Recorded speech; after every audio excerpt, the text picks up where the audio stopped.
Assalamualaikum warahmatullahi wabarakatuh. Waalaikumsalam.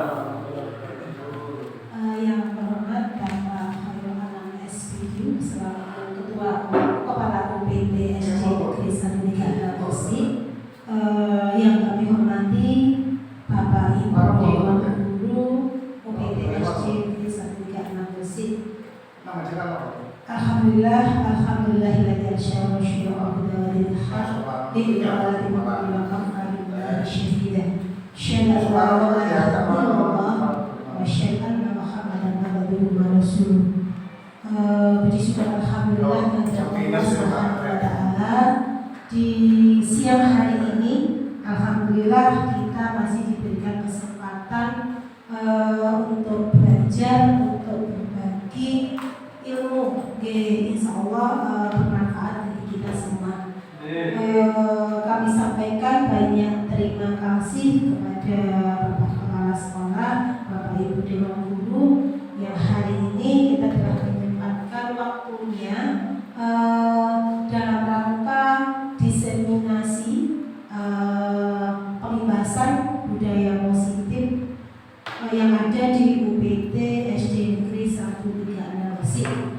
Sebelum kita mulai, alangkah baiknya kita dengarkan dulu prakata dari Bapak Kepala Sekolah UPT SD Negeri 1 Tiga Gresik kepada Bapak Khairul Anam SPD. Silakan.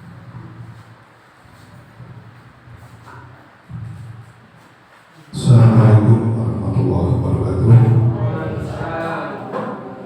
Bismillahirrahmanirrahim. Alhamdulillahirabbil alamin. Wassalatu wassalamu ala asyrofil anbiya'i wal mursalin sayyidina Muhammadin wa ba'du. Yang terhormat Bu Yayu selaku pemateri diseminasi budaya positif UPT SDN 13 Gresik dan Bapak Ibu peserta diseminasi yang sangat saya banggakan. Puji syukur kepada Allah SWT atas segala rahmat yang telah diberikan kepada kita sehingga pada siang hari ini kita bisa melaksanakan kegiatan ini dengan penuh semangat. Bapak Ibu sekalian, ini yang kita laksanakan adalah bagian daripada proses yang dijalani oleh teman kita Bu Yayu CGP Angkatan 10, dan ini juga sangat baik buat kita. Makanya dari itu beliaunya memberikan diseminasi ini kepada kita biar praktek baik ini bisa kita contoh dan juga nanti bisa membahagiakan anak ketika anak kita itu belajar di kelasnya masing-masing.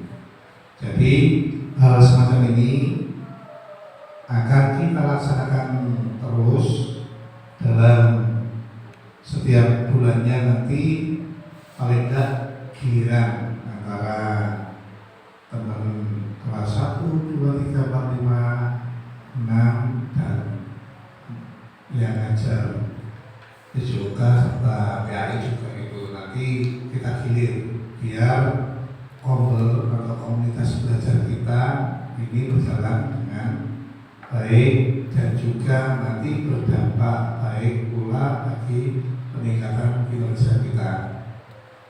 Jadi nanti kita ikuti diseminasi ini, hal positif apa yang dapat kita ambil nanti kita terapkan di kelas kita masing-masing. Dari saya cukupkan sekian, kurang lebihnya mohon maaf. Mohon maaf dan terima kasih. Wassalamualaikum warahmatullahi wabarakatuh.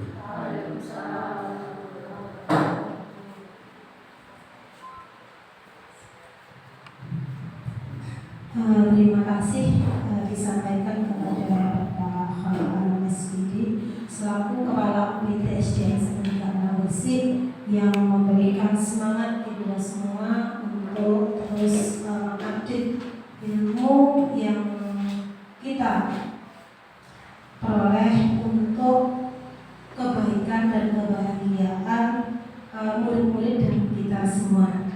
Bapak Ibu, rekan-rekan yang berbahagia, izinkan pada hari ini saya membagi sedikit praktik baik yang telah saya peroleh di dalam perjalanan calon guru penggerak angkatan 10 Kabupaten Gresik, yaitu pengimbasan diseminasi tentang budaya positif. Ya, jadi di sini nanti saya akan menyampaikan apa sih tentang budaya positif itu dan bagaimana nanti kita dalam menerapkan di lembaga kita ini. Bapak Ibu, sebelumnya ya, ini perkenalan, nama Yayu Indarwati SPD, ya, calon guru penggerak angkatan 10 Kabupaten Gresik yang ada di UPT SDN 136 Gresik. Nah, ini nanti yang akan kita pelajari, ya. Di sini saya menyampaikan modul yang sudah dikembangkan, oleh Andri Nur Cahyani, ya. Kemudian bersama Diah Samsiati Rajasa bersama Dr. Multi Ayu Wijayanti. Jadi modul ini sudah dikembangkan oleh para pakar. Di sini nanti saya mengimbaskan kepada Bapak Ibu guru semua tentang budaya positif. Ya, Bapak Ibu, sebelum kita mulai, ya, ada beberapa pertanyaan romantik buat kita, sambil kita pahami, sambil kita sesuaikan apa yang sudah kita lakukan selama ini. Pertanyaan romantik yang pertama, ya, dijawab setuju atau tidak setuju. Pernyataan pertama, ya, pernyataan ya, bukan pertanyaan. Hukuman dapat mendisiplinkan anak. Kira-kira setuju atau tidak? Ya, setuju tidak. Hukuman dapat mendisiplinkan anak. Atau, ya. Nanti kalau atau dijawab salah satu ya, setuju atau tidak. Green or non-green. Dua-duanya bisa dengan alasan setuju. Alasannya apa? Yang pasti harus memberi efek jerah dong.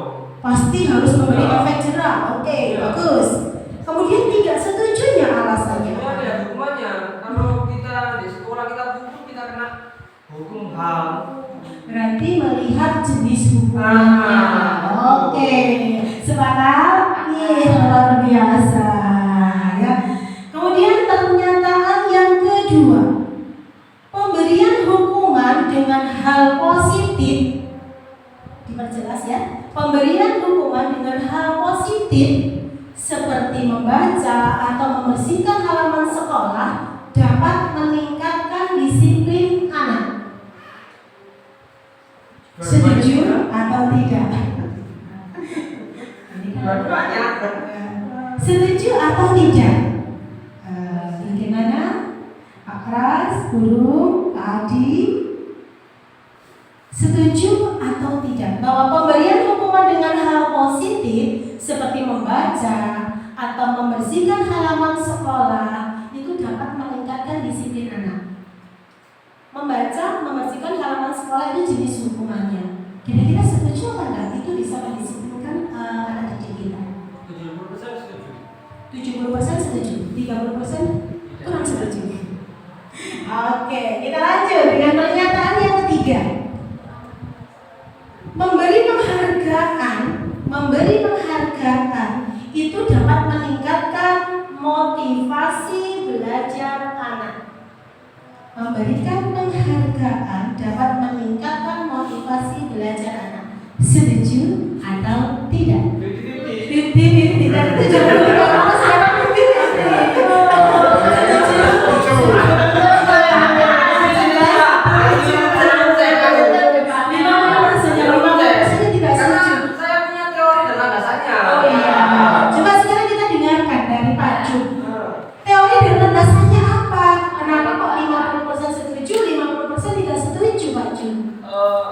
intinya hampir sama Bu. Ketika kita ini pengalaman ya. Ketika kita memberikan reward, penghargaan kepada anak kita, pasti dia akan merasa bangga dengan dirinya. Dan mengesampingkan hal-hal yang mungkin dianggap anak saya ini ya saya yang kurang benar. Jadi mereka ini bisa memotivasi menghalalkan segala cara demi meraih sesuatu itu.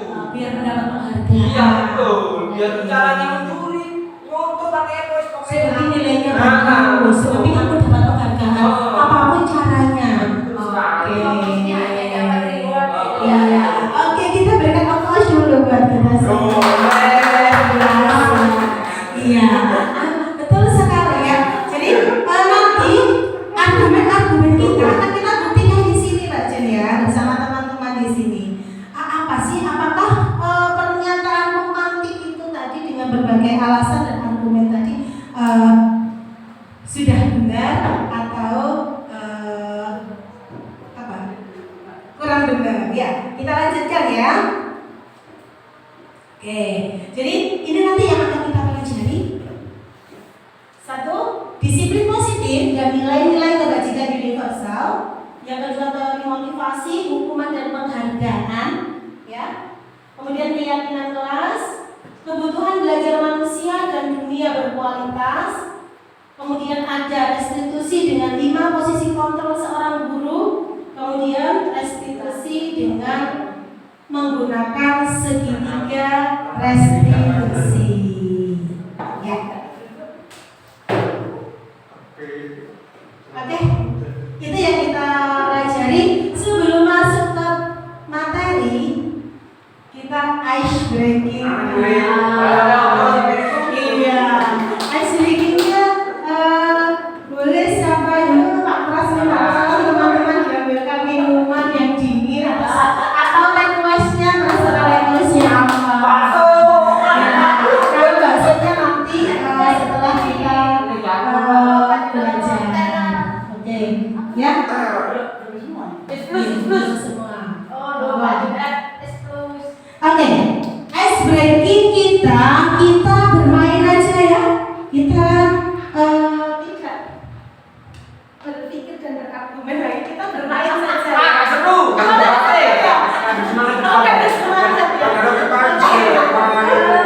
Coba untuk ice breakingnya kita sepakati aja. Ketika saya bilang tepuk tangan 1, maka Bapak Ibu tepuk tangan sejumlah angka itu. Harus ada kata tepuk tangan. Ketika tanpa ada perintah tepuk tangan, maka kita tidak melakukan tepuk tangan. Oke? Bisa disepakati? Bisa ya. Jadi harus ada kata tepuk tangan. Oke ya. Are you ready? Oke. Sambil minumannya sudah datang, kita mulai ice breaking kita. Iya. Oke.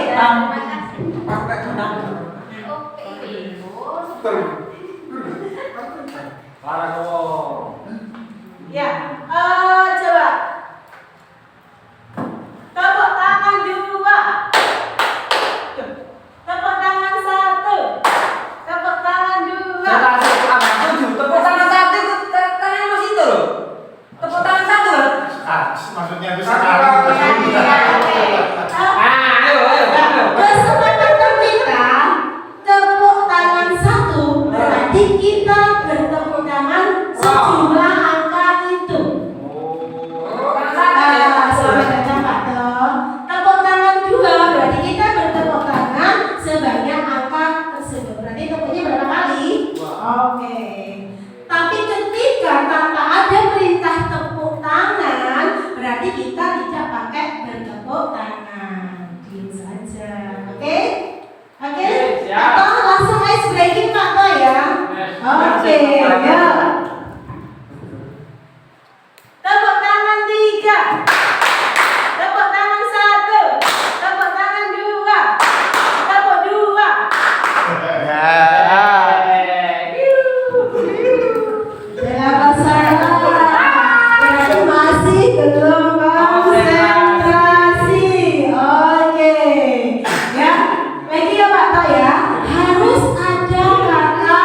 kalian nih yang kurang konsentrasi.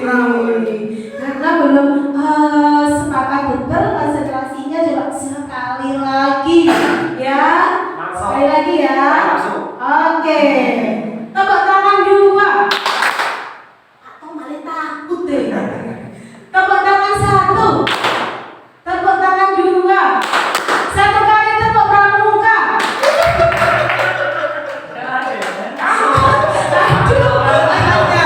Apa ini karena sudah siang ya? Aduh, oke. Jadi kalorinya sudah berkurang ini ya. Padahal nggak bisa apa-apa loh. Oke, kita lanjut.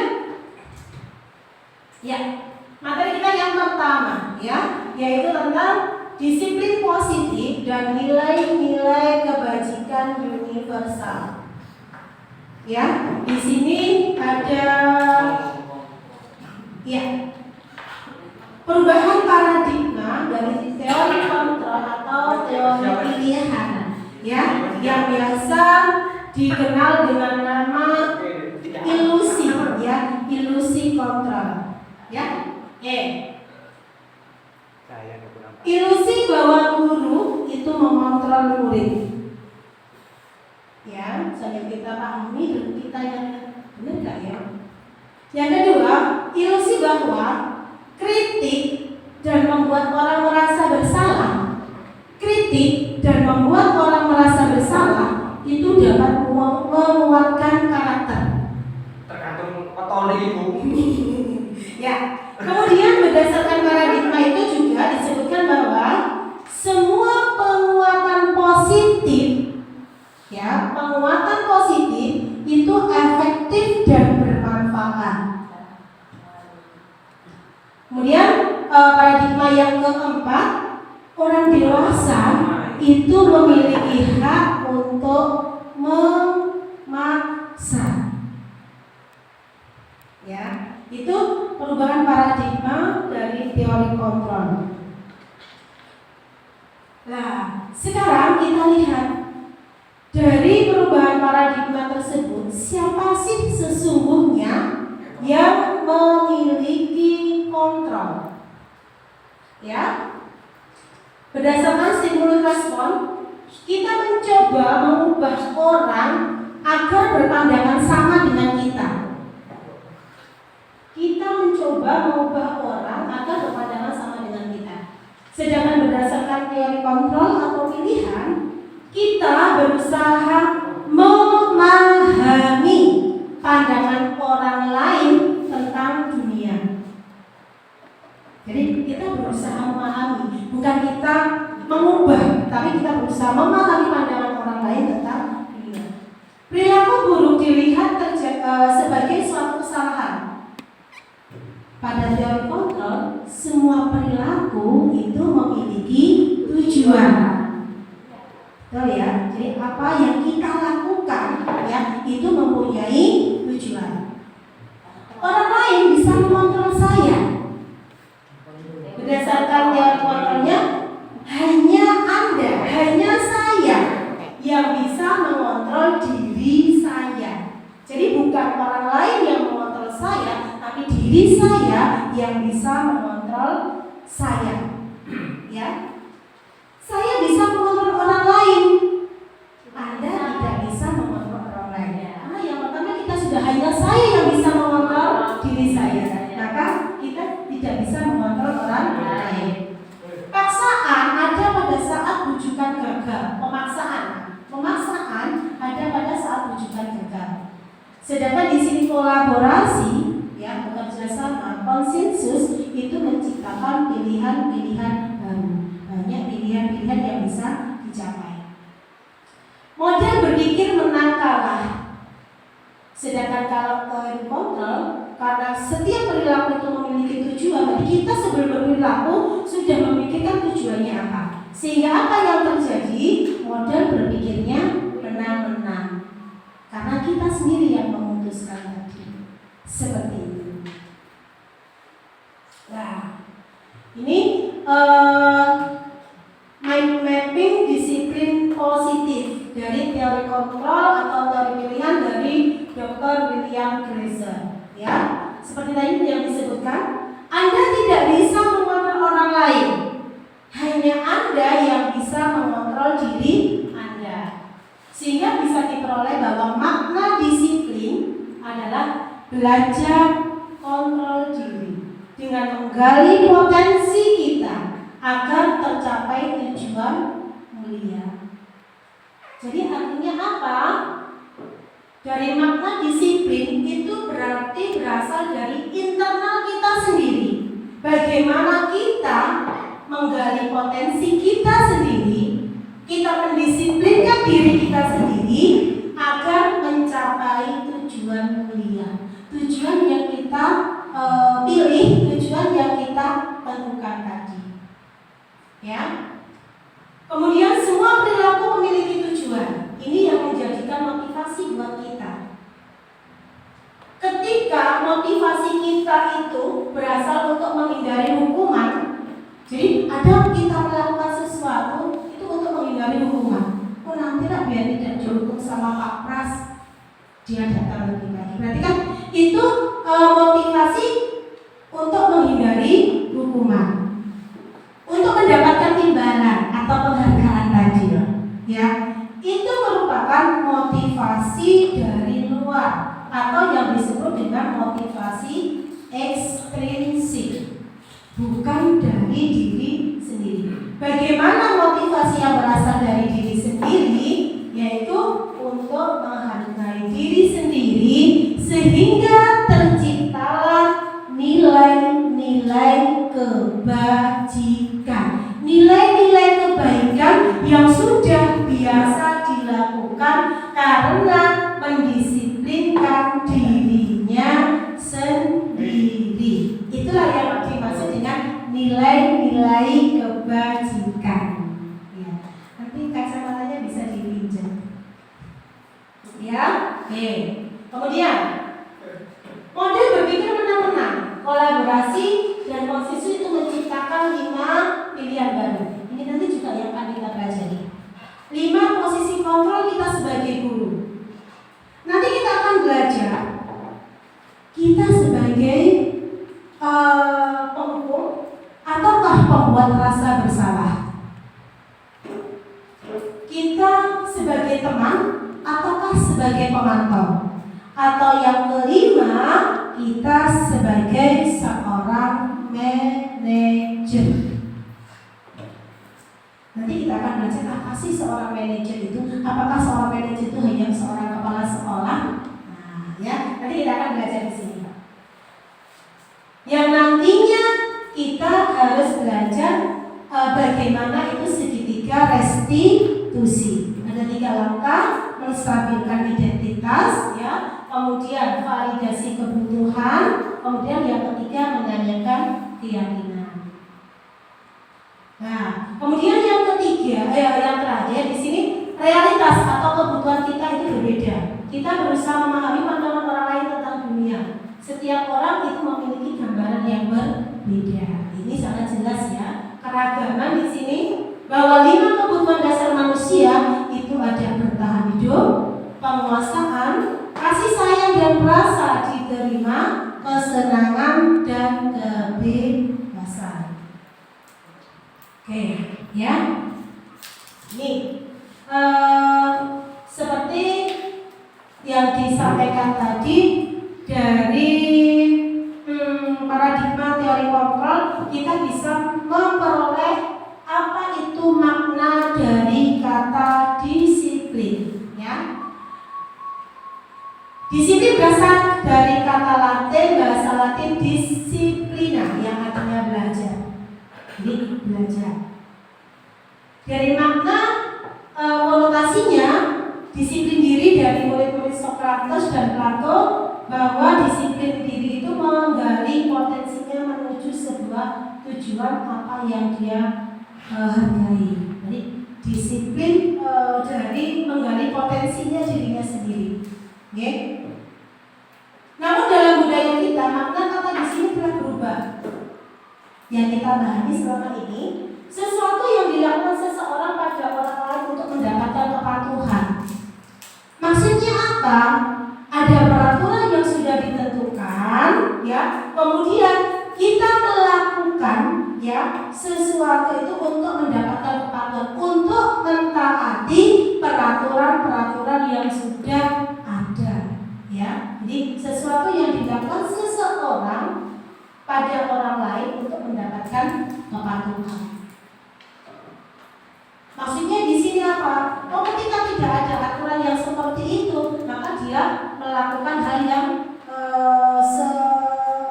sesukanya, ya, seperti itu. Kecenderungan umum adalah menghubungkan kata disiplin dengan ketidaknyamanan. Artinya apa? Bukan apa yang kita hargai atau pencapaian suatu tujuan yang mulia. Disiplin dengan ketidaknyamanan. Artinya apa? Seolah-olah kan kita dipaksa untuk mematuhi aturan tersebut, ya, seperti itu. Nah, ini apa yang dimaksud dengan nilai-nilai kebajikan universal tadi? Bahwa nilai kebajikan universal adalah sifat positif manusia yang merupakan tujuan mulia yang ingin dicapai setiap individu. Jadi bukan karena aturan yang ada, tapi di situ merupakan tujuan mulia yang ingin dicapai oleh setiap individu. Saya yakin setiap individu itu mempunyai apa ya? Mempunyai cita-cita dan keinginan yang mulia. Nah, disinilah ya baru dimunculkan nilai-nilai kebajikan yang berasal dari diri sendiri, ya. Dengan menginginkan nilai kebajikan yang diyakini seseorang, maka motivasi intrinsiknya, jadi motivasi dari dalam dirinya itu akan terbangun, sehingga menggerakkan motivasi dari dalam untuk mencapai tujuan yang diinginkan.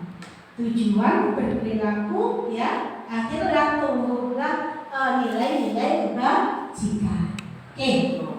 Nilai kebajikan yang ingin dicapai kalau kita sekarang di lembaga sekolah, ya, yang dicapai oleh setiap anak Indonesia kita kenal dengan profil pelajar Pancasila. Pak Adi masih ingat lagunya? Sudah pas. Aduh, masih ingat lagunya? Maunya saya semimpin nyanyi tadi. Masuk dong. Masuk dong, ya. Ya, setuju ya? Sembilan, ya.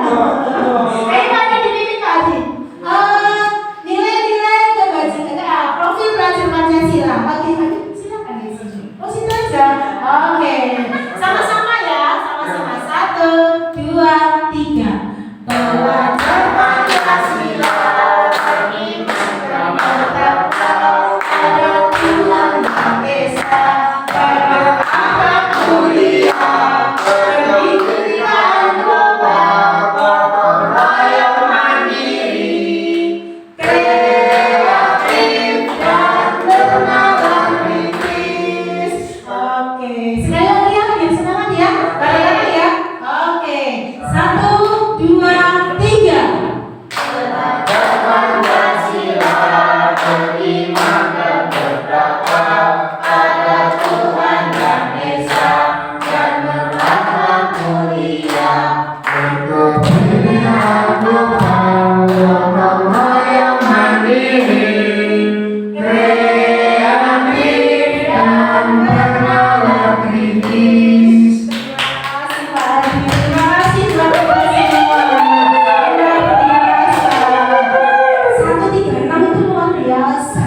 Dan biasa di luar biasa. Masya Allah. Oke, sekarang ini kita mendalami apa yang ada pada pernyataan pemantik tadi. Oh, sorry.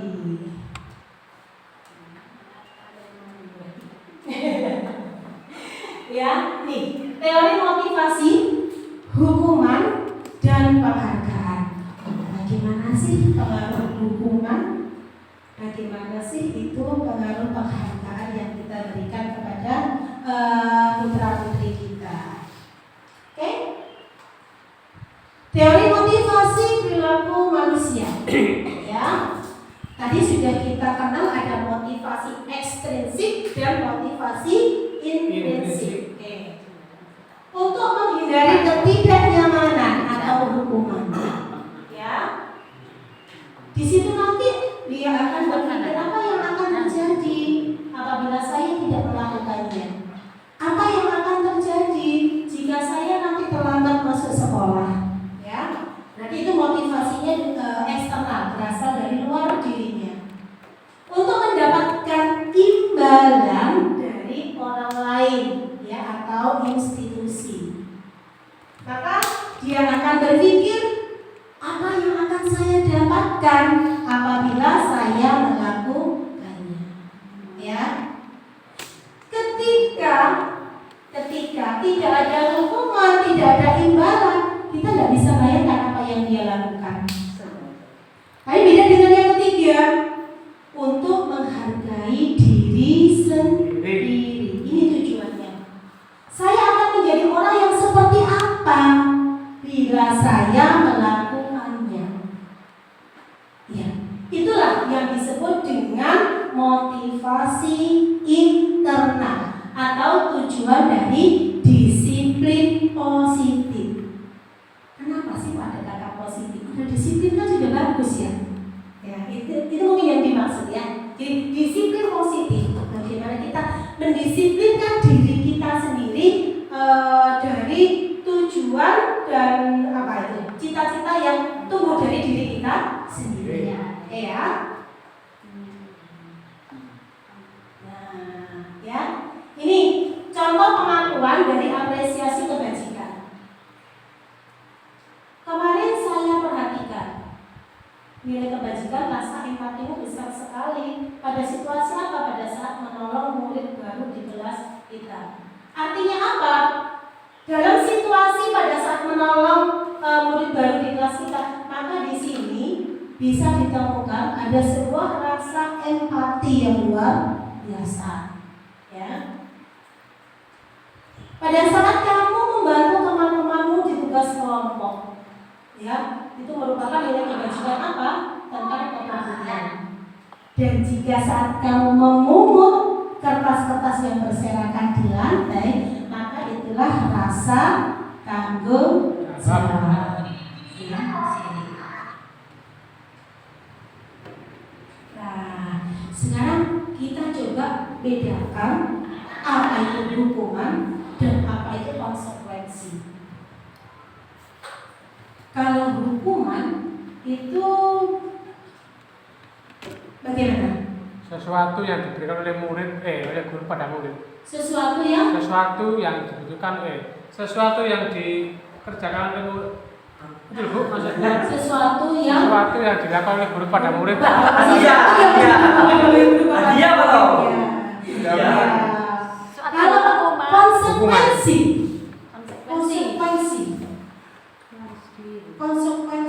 Sesuatu yang didapat dari perbuatan. Sesuatu yang didapat dari perbuatan yang dilakukan. Sekarang coba dari beberapa contoh tindakan guru, betul Pak Tom? Ini adalah tindakan guru. Iya Pak Tom? Pak Tom jelas? Bukan sampai begini. Ya betul Pak Tom? Ya ini adalah tindakan guru. Sekarang kita coba membedakan kita bisa membedakan tindakan guru ini. Dia termasuk hukuman atau konsekuensi. Oke ya. Yang pertama, mencatat 100 kali di dalam buku kalimat saya tidak akan terlambat lagi karena terlambat ke sekolah. Itu hukuman atau konsekuensi? Hukuman Bu ya. Lari mengelilingi lapangan basket. Saya langsung ya Kak kelas ya. Lari mengelilingi lapangan basket 2 kali karena terlambat hadir di sekolah. Hukuman Kak ya. Sip. Murid diminta untuk push up. Betul ya Pak Mas bacakan. Push up 15 kali karena tidak menggunakan masker ke sekolah. Luar biasa. 4. Menggantikan kertas tugas teman karena telah dicoret-coret.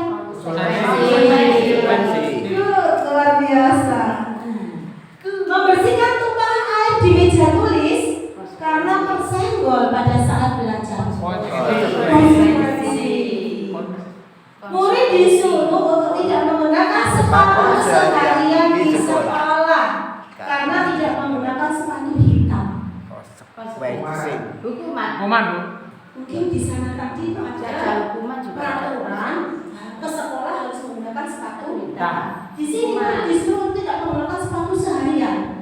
Kenapa? Karena tidak menggunakan sepatu. hukuman. Hukuman.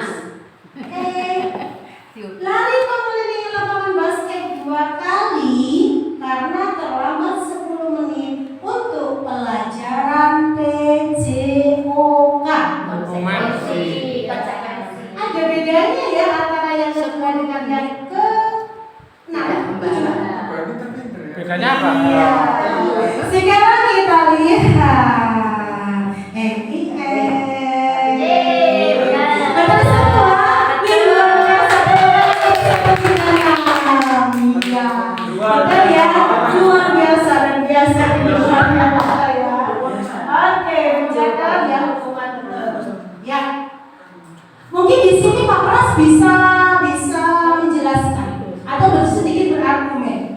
Kalau yang sini mengelilingi lapangan basket 2 kali, sama lari mengelilingi lapangan basket 2 kali. Kenapa yang satu dinamakan hukuman, yang satu dinamakan konsekuensi?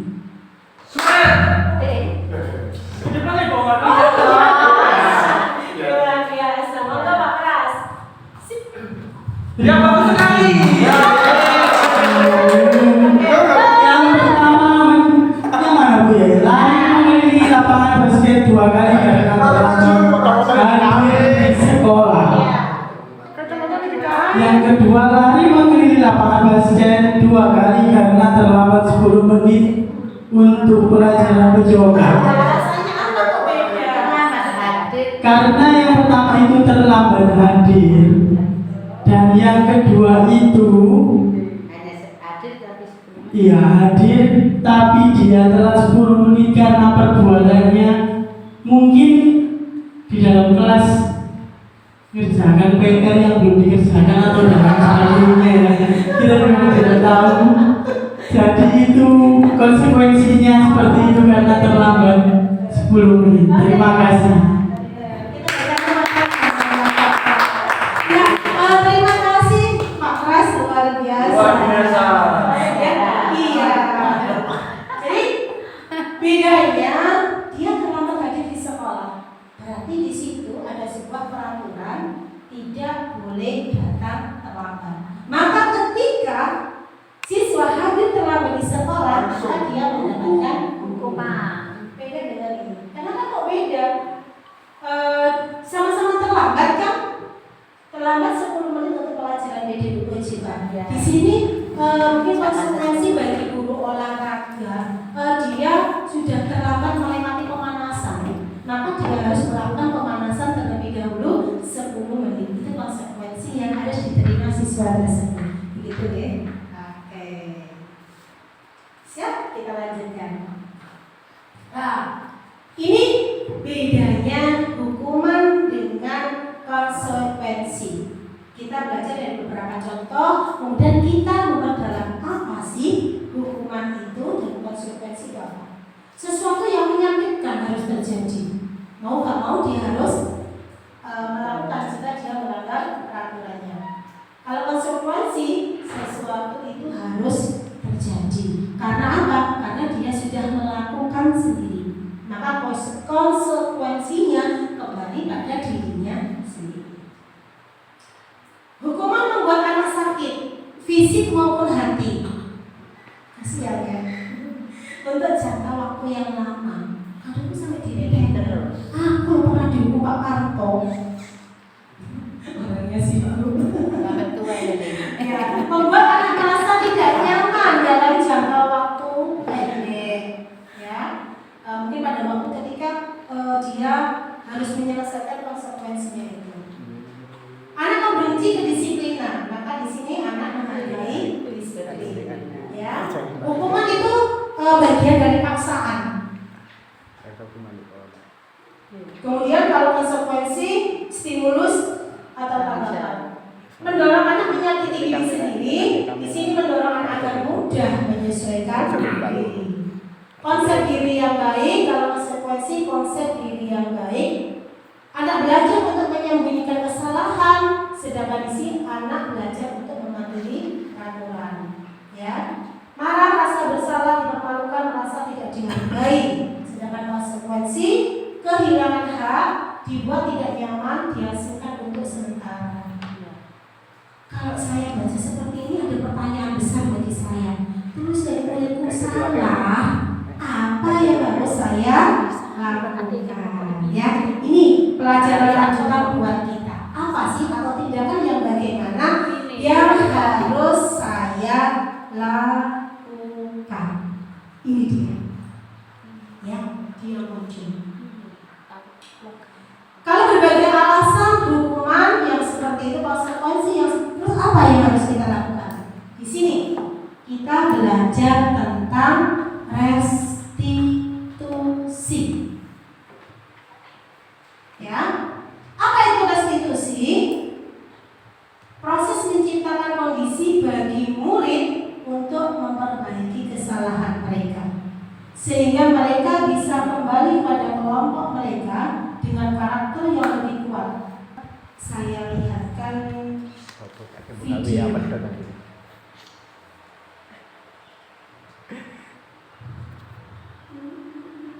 Kesel pak, kesel banget. Masa aku dikatain tukang fitnah pak?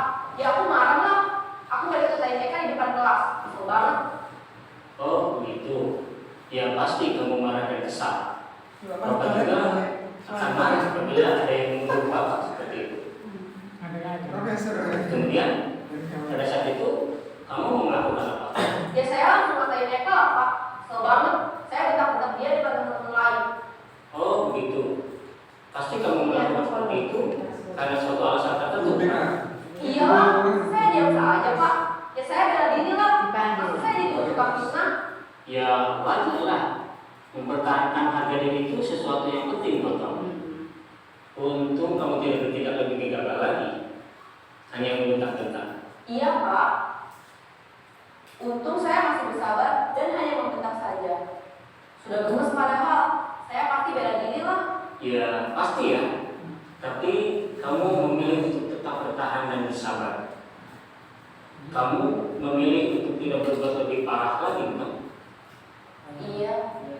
Nah, sekarang coba kita lihat lagi tindakan kamu yang menentang Eka di kelas.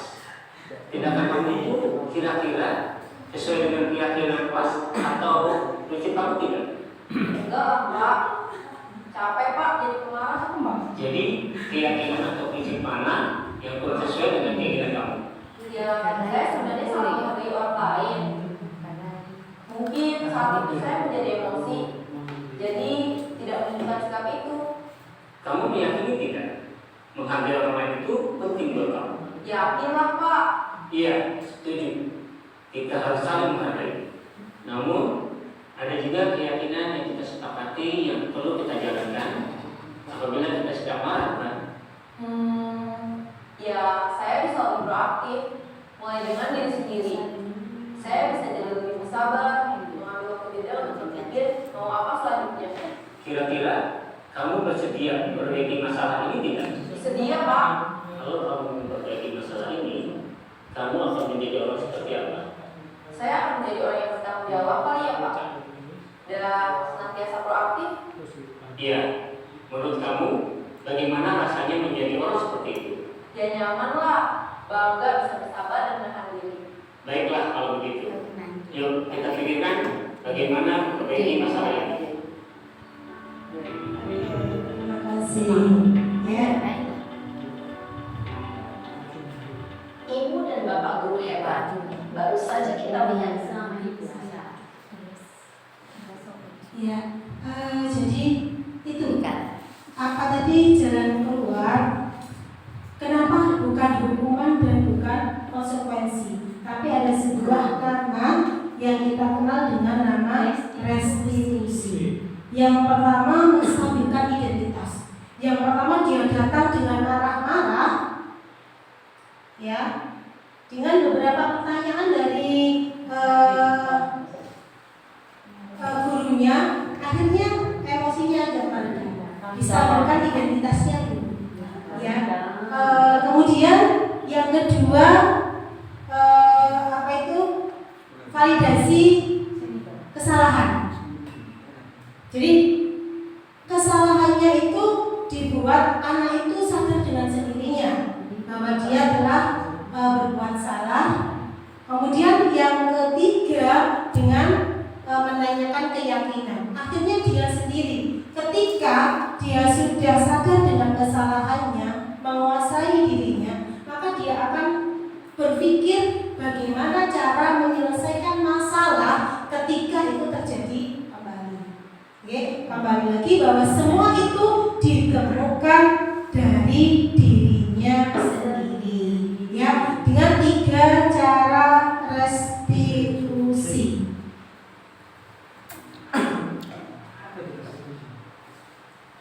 Apa itu restitusi? Ya, apa itu restitusi? Tadi. Ya, ini apa itu restitusi? Tadi saya bacakan. Adalah proses Proses. menciptakan kondisi bagi murid untuk memperbaiki kesalahan mereka. Prosesnya dengan cara apa? Dengan 3 langkah tadi. Yang pertama menstabilkan identitas, kemudian yang kedua validasi kesalahan, dan yang ketiga keyakinan. Ya, iya, ya. Ini sehingga apa?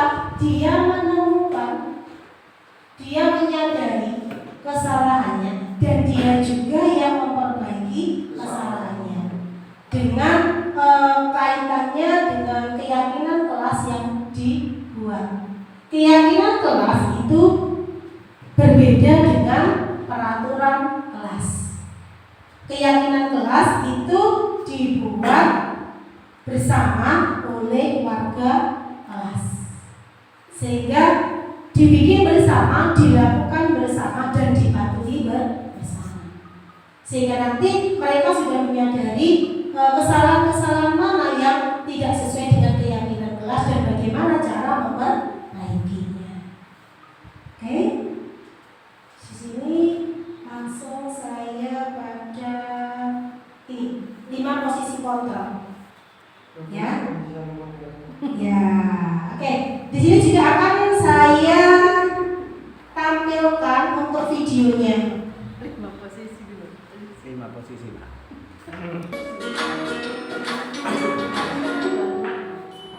Salam bahagia Ibu dan Bapak Guru hebat. Dalam penerapan disiplin positif restitusi, salah satu program yang dikembangkan adalah 5 posisi kontrolnya. 5 posisi kontrol dalam restitusi adalah proses perjalanan seorang pendidik agar dapat mengenali dirinya. Pada video kali ini, kita akan membahas tentang 5 posisi kontrol. Di sini nanti akan ditampilkan video 5 posisi kontrol dari seorang guru. Ya, nanti kita bisa mana ya yang sesuai dengan perbuatan yang harus kita lakukan. Posisi penghukum. 2. Posisi pembuat naskah. Ada 5. 3. Posisi teman. 4. Posisi pemantau atau monitor. Dan 5.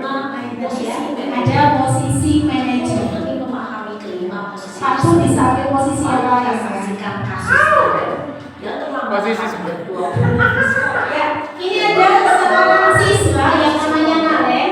Dia terlambat sekolah. Nah, ini guru sebagai posisi penghukum.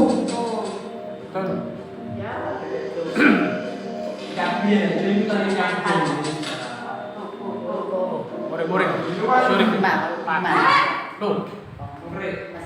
Sini kamu. Tuh. Udah ibu. Selalu terlambat. Kamu deh pasti terlambat.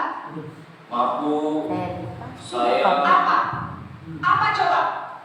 Alasan kamu apa lagi? Kapan sih kamu tidak terlambat? Malas sekali ya kamu jadi anak. saya Dasar pemalas. Suruh ngomong Gak kapok-kapok sih kamu. Sudah berapa kali terlambat? Kamu beli lapangan basket 2 kali. kenapa saya harus beli lapangan basket Bu? Kenapa? Kamu melawan ibu. Berani-beraninya jawab. Sudah terlambat, masih berani jawab pula.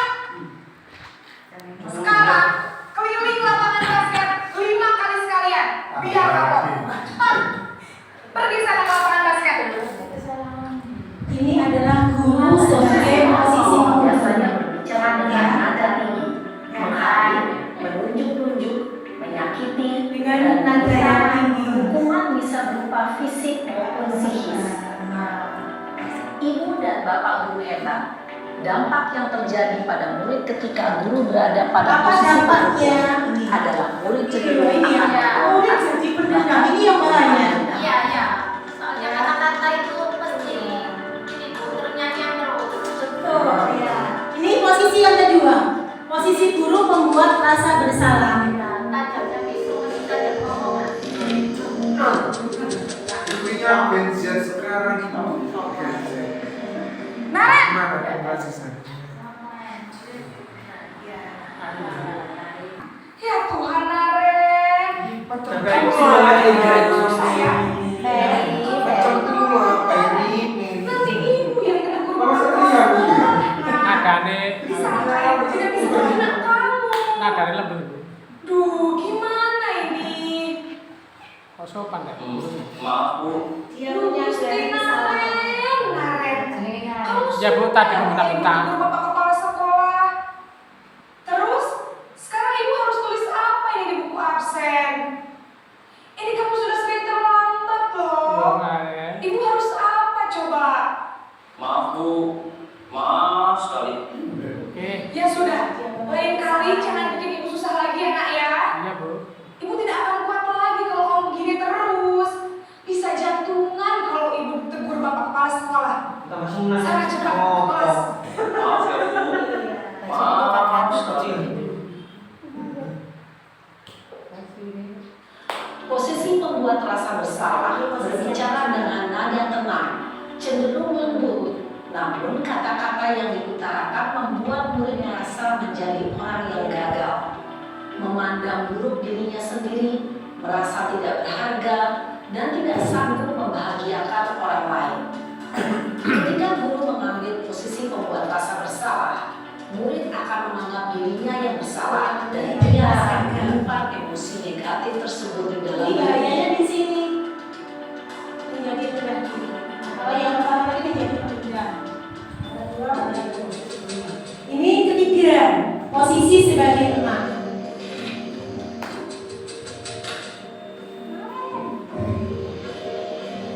Nah, Waduh.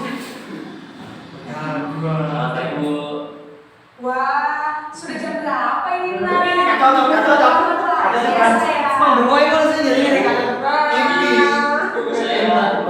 Saya Bu. Kamu malah menyalahkan ibu Tadi kamu. mana Farel? Kamu bukannya anak yang larinya paling kencang. Kok terlambat sih? Iya Bu, saya memang terlambat banget tadi. Jadi biarpun saya lari kencang, tetap gak kencang Bu. Ya sudah sana. Nanti lain kali larinya lebih kencang lagi ya. Biar gak terlambat lagi. Bikin seneng ibu. Demi ibu. Bisa kan? Bisa lah Bu. Ya sudah sana. Biar urusan absen kamu. Kamu ini ada saja. Dalam posisi teman, guru berbicara dengan nada suara ramah, akrab, cenderung bersenda gurau untuk menjaga suasana tetap santai. Murid akan merasa senang, aman, dan akrab dengan guru. Identitas yang tercipta adalah identitas sukses atau berhasil. Namun, perlu diingat, karena ini masih dorongan eksternal, maka ada faktor ketergantungan dari murid kepada orang tertentu. Di sini, guru absennya, sehingga di lain waktu, murid bisa berperilaku baik, namun hanya kepada orang-orang tertentu saja. Yang keempat, posisi pemantau ya, atau monitor.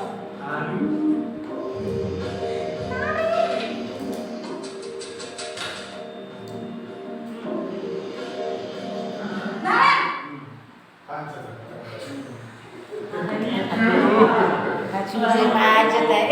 Naren, apa peraturan sekolah kita tentang jam berapa kita harus masuk sekolah, Nak? Kita harus di sekolah jam 7 Bu. Iya betul, sekarang sudah jam 7.20. Naren sudah tahu konsekuensinya jika terlambat hadir. Paham Bu, saya harus tinggal kelas pas jam istirahat selama 20 menit. Iya benar, konsekuensinya demikian. Jadi nanti jam 9.30 pas istirahat, ketinggalan kamu, ya? Baik, Bu.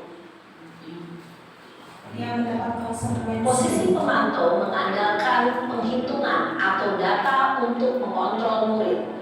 Guru mengarahkan murid berdasarkan peraturan dan konsekuensi. Seorang pemantau menunjukkan bahasa tubuh dan ekspresi wajah yang datar dan cenderung formal. Ini posisi yang terakhir yang saya sebutkan tadi, bagaimana posisi guru sebagai seorang manajer. Manajer Pak.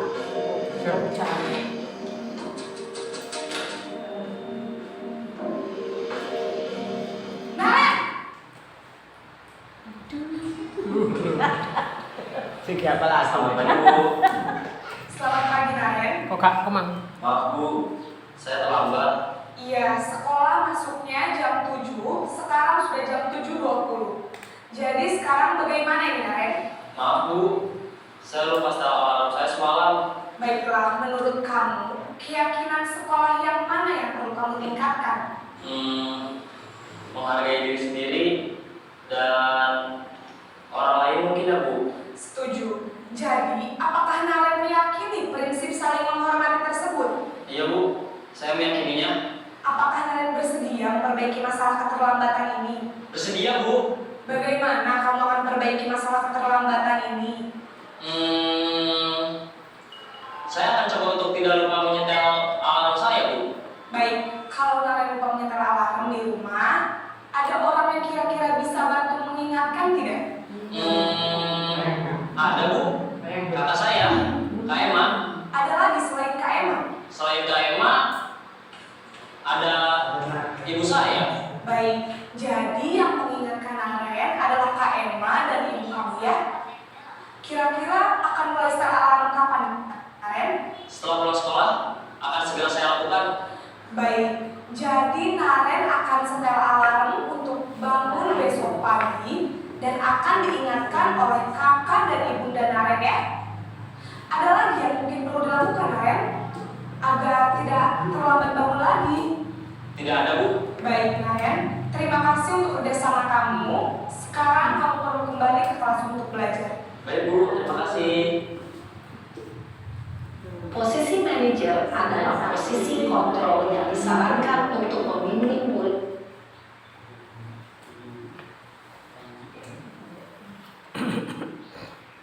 Ya, jadi itu dari putaran video tadi, insya Allah sudah sangat lebih jelas ya. Bagaimana guru sebagai yang pertama tadi apa?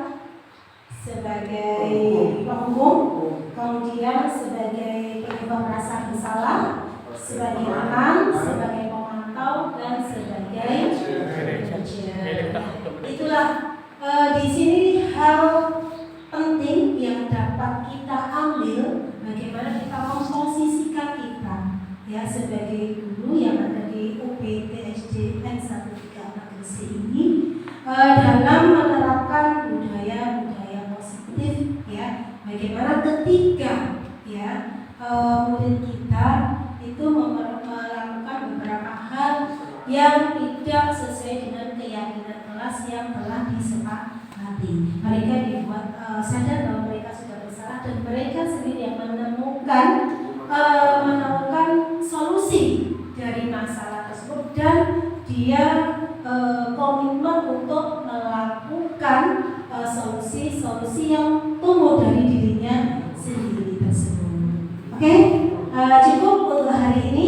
Ada yang ditanyakan? Cukup?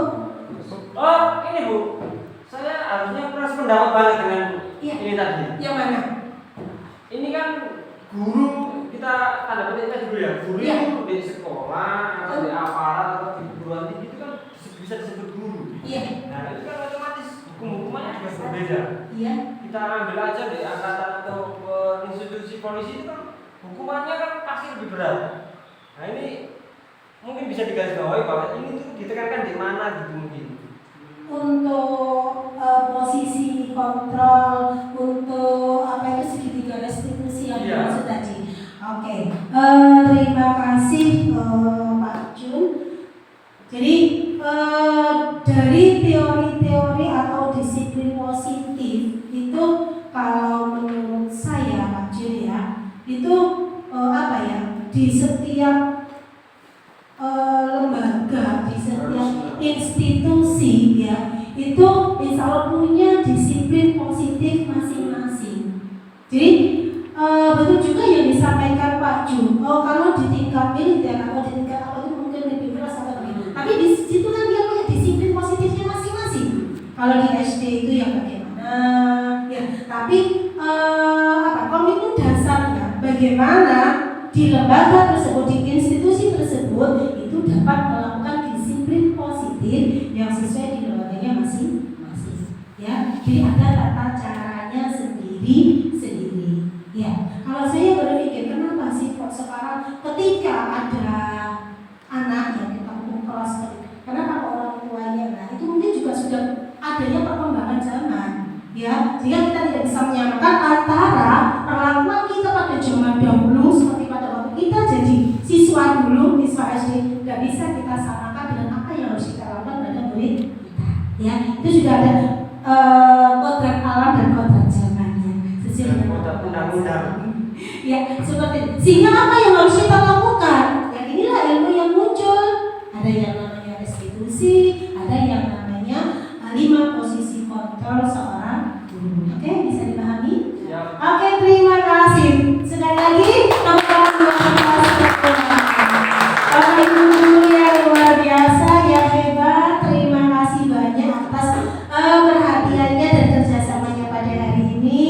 Kepala sekolah, terima kasih banyak. Bapak Ibu guru, ya semoga apa yang kita pelajari bersama itu bermanfaat bagi kita semua, apalagi buat untuk lembaga tercinta kita, UPT SD Negeri 1 Krianan Besi. Kurang dan lebihnya saya mohon maaf. Saya akhiri. Wassalamualaikum warahmatullahi wabarakatuh. Waalaikumsalam. Ibu barusan dapat laporan kalau pagi ini ketua kelas melaporkan bahwa kamu habis bertengkar dengan Aini. Iya Bu, habis kesal sih. Kenapa kok kesal? Aini terus-menerus mencontek hasil pekerjaan saya, bukan hanya PR, tugas juga selalu dicontek. Oh begitu. Wajarlah kalau kamu marah dan kesal. Jika ibu ada di posisi kamu, ibu juga akan melakukan hal yang sama dengan kamu. Iya Bu. Lalu apa yang kamu lakukan terhadap Aini? Saya marah-marah Bu, saya maki-maki Aini dan tanpa sadar saya pukul Bu. Oh begitu. Kamu berbuat seperti itu pasti ada alasannya. Iya lah Bu, masa saya diam saja? Saya sudah susah payah mengerjakan PR, tapi Aini mencontek tidak mau mengerjakan sendiri. Ya wajarlah kalau kamu marah dan tidak terima meski pekerjaanmu dicontek begitu saja oleh Aini. Ibu sangat menghargai tindakanmu yang tidak lebih buruk dari itu, misalkan memukul. Sekarang coba kamu pikirkan Dina, tindakan kamu sampai membuang buku Aini, apakah sudah berbuat sesuai dengan keyakinan kelas? Tidak. Menurut kamu keyakinan kelas apa yang kamu langgar? Saling menghargai antar teman. Oh betul, ya betul sekali. Menurut kamu saling menghargai antar teman itu sangat penting tidak? Penting Bu. Baik. Kalau menurut kamu itu sangat penting, apa yang harus kamu lakukan untuk saat ini ketika kamu sedang marah? Lebih banyak bersabar. Oke. Kamu bersedia memperbaiki masalah ini? Ya Bu. Iya. Apa yang akan kamu lakukan untuk memperbaiki masalah ini? Saya akan lebih bersabar jika ada teman yang mencontek PR ataupun tugas saya akan melapor kepada Bapak Ibu. Oke, ya tepat sekali. Tindakan kamu Dira, tetap semangat ya dan terima kasih.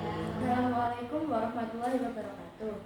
Perkenalkan, nama saya Nadine Zifara Diradisya, saya dari kelas 6. Saya senang sekali diajak berdiskusi dengan Bu Yayu untuk bisa mengendalikan diri dari amarah karena perilaku atau tindakan teman.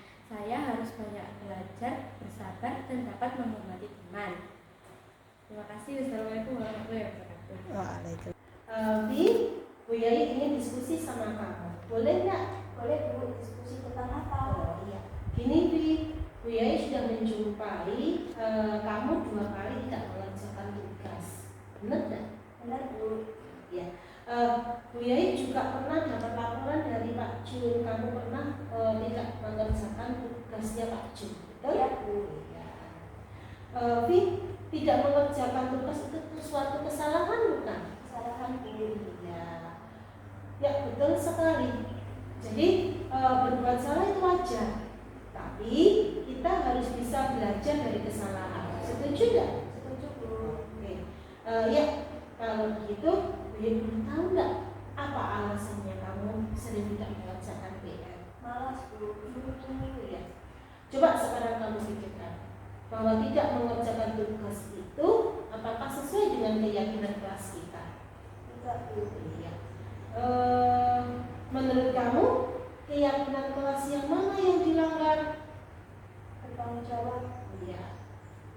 Menurut kamu bertanggung jawab itu penting tidak? Sangat penting Bu, tanggung jawab mengajarkan kita untuk menyelesaikan tugas dan kewajiban kita. Kita mengajarkan kita untuk disiplin. Iya. Betul sekali. Jadi bertanggung jawab itu sangat penting bagi kita dan sangat bermanfaat buat kita. Kita akan lebih dihargai dan dipercaya oleh orang lain. Iya Bu, saya mohon maaf. Kamu sudah melakukan hal yang sangat benar. Kamu sudah minta maaf atas kesalahan yang pernah kamu lakukan. Menurut kamu, apa yang akan kamu lakukan agar tidak mengulangi kesalahan itu lagi? Saya akan mengerjakan PR tepat waktu Bu. Oke, baik Vi, kamu sudah menemukan solusinya dan ibu akan bekerja sama dengan ibu kamu agar kamu lebih rajin mengerjakan tugas di rumah. Sekarang kamu boleh kembali ke kelas. Ya Bu, terima kasih. Ya. Assalamualaikum warahmatullahi wabarakatuh. Perkenalkan, nama saya Lutfia Nurabatani dari kelas 6. Terima kasih Bu Yayu, saya senang sekali diajak diskusi dengan Bu Yayu untuk menemukan solusi dari kesalahan yang saya lakukan. Saya akan lebih rajin lagi belajar agar dapat mengerjakan tugas tepat waktu. Terima kasih. Wassalamualaikum warahmatullahi wabarakatuh.